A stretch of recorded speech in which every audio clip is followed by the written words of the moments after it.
Абдраимова Маржан Тұрсбекқызы, Маңғыстау облысы, Мұнайлы ауданы, нөмірі 1 жалпы білім беретін мектептің қазақ тілі мен әдебиеті пәнінің мұғалімімін. Республикалық үздік авторлық бағдарлама байқауының жеңімпазы. Бүгінгі тақырыбым менің шығармашылық мәдениетім және оқытудағы тәрбием.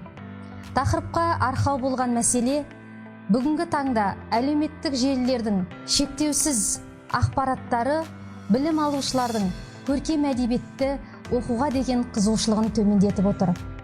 Осы олқылықтың орнын толтыру үшін театрланған әрекеттер арқылы оқушыларға шығармашылық шабыт, креативті ой тудыру.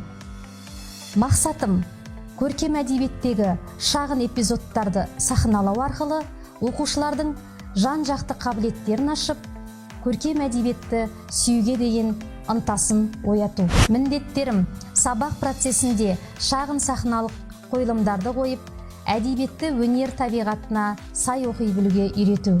Екіншіден, мектеп сахнасына қойылымдар қою арқылы оқушылардың эмоциялық мәдениетін қалыптастыру.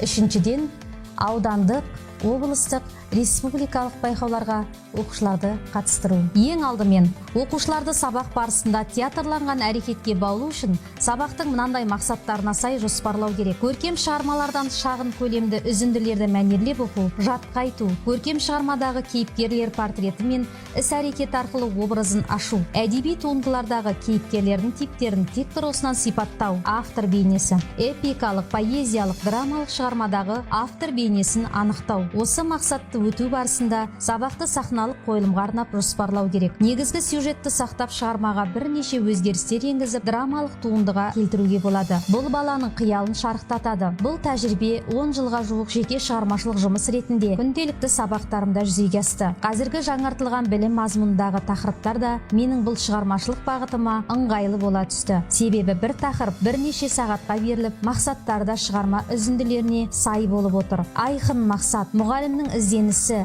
шәкірттің талабы ұштасып, бұл театрланған әрекеттер оқушылардың жан-жақты ашылуына түрткі болды. Мысал ретінде айта кетсек, 5-ші сынып сабақтың тақырыбы Ахмет Байтұрсынұлы «Адамдық диханшысы» өлеңі, ұлтының ұлы ұстазы. Оқу мақсаты эпикалық шығармадағы автор бейнесін анықтау. Осы тақырыптың мақсатына сай автор бейнесін табу үшін автордың еңбегін танытатын инсценировка ұсынсақ, оқушылар жете түсінеді. Ахметтің кімдерге ұстаз болғанын, осы тақырыпта тағы да басқа туындылармен танысады. Ахмет қазақ санасының шамшырағы қойылымнан үзінді көрсетеді. Оқушыларды осылай дағдыландыра отырып, өздерінде қиял ұшқырлығы мен инсценировка жасауға үйрету басты ұстанымда. Прозалық туындылардың кемінде 4-5 эпизодына 3 топ, 3 түрлі көрініс қоятын сәттерде орын алады. Ең маңызды айта кетерлігі, осындай театрланған әрекеттерге инклюзивті оқушылар құштарлықпен қатысады.